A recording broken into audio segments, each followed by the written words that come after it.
welcome the man we're all going to have to learn to call Dr. Matt Smith. Doctor, doctor, give me the news. I got a bad case of loving you.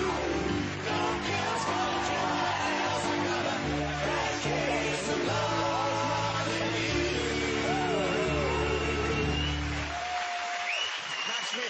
Matt Smith. Yo, hello everyone.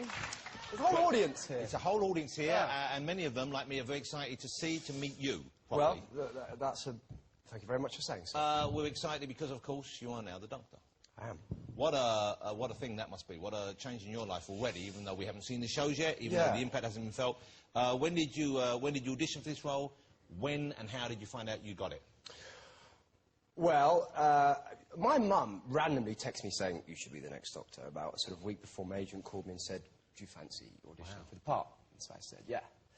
And then I went for 2 kind of secret auditions where you have to sign in. Yeah, they've got to keep them secret. There's a big interest in this. Yes, yes. I mean, you know, we're showing the new ep on the 3rd, and it feels like a massive security breach, frankly. But anyway, so I auditioned, and I thought nothing of it, really, and it was in a very trashy hotel. And then I got a call back from my agent saying, yeah, you can go again. So I went for the second one. I just tried to do it as sort of clearly and creatively and honestly as I could, which is all you can ever do. You know? Matt, let me interrupt you. When you audition, do they give you a script of a Doctor Who episode? Do they ask you to do something from you? So they give one that's been out already or a new one? No, they gave me Ep 1.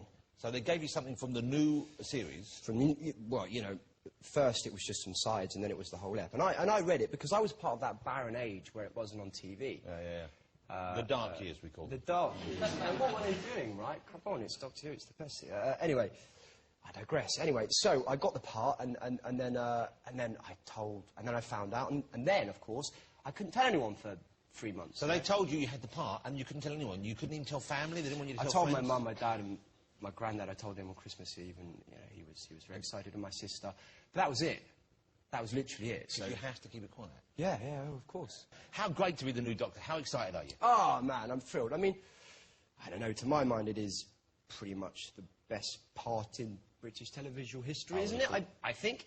And of course, you know, what's really, truly incredible about it is that you're not bound by space or time or logic or genre.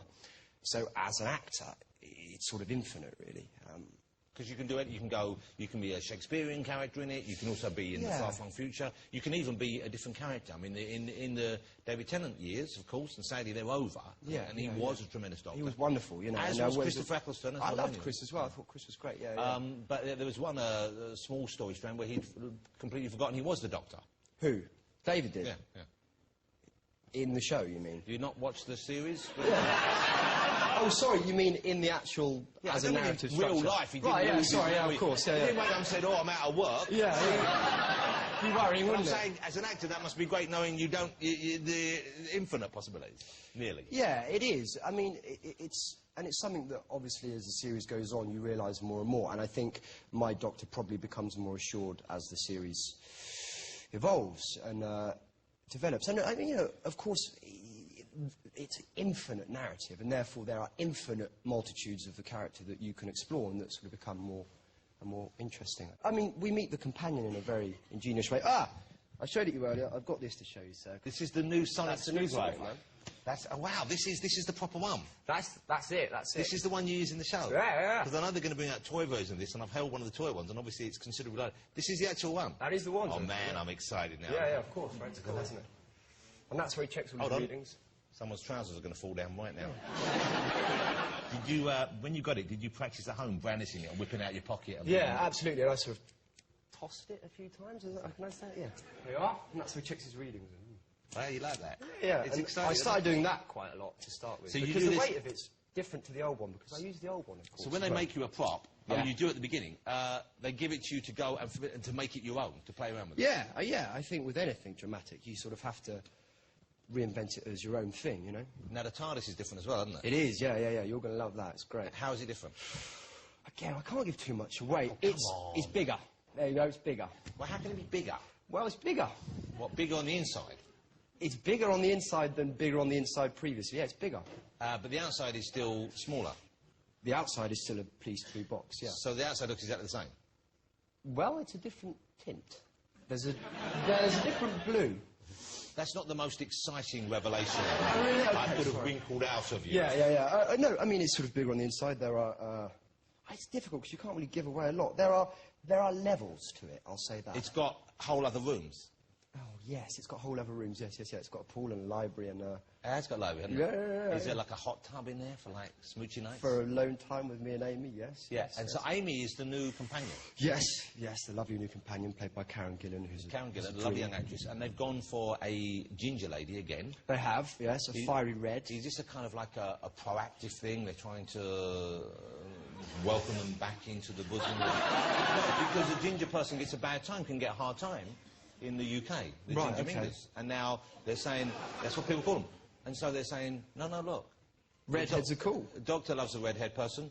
Boom. Yeah, I think gingers are pretty hip. I mean, you've seen her. She's a 10.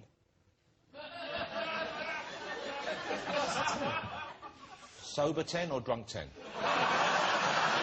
No, I wouldn't do them. No, yeah.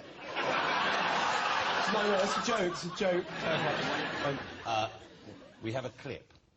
I couldn't be more excited about this. This is a sneak peek at a scene which I think is in episode 6. So, I can tell you about Ep 6 then, you know, Well, yeah. once we've seen this, yeah. but Okay. before we do, how many are there in this series, and how many have you finished shooting them all already? Yeah. So you finished shooting all of them? We've shot 13, and so we've done all 13, and it's strange, you know, you spend your...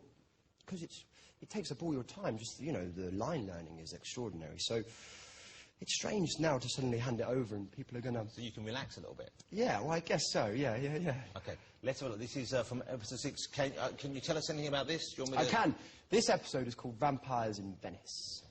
And you didn't shoot it in Venice, presumably? No, we shot it in Croatia, which doubles up rather superbly for Venice, I must say. So you shoot some in Wales, and then you do go to parts of Croatia or... Some stuff is on location, yeah, and we went to a forest called Puzzlewood, and we went to Stonehenge.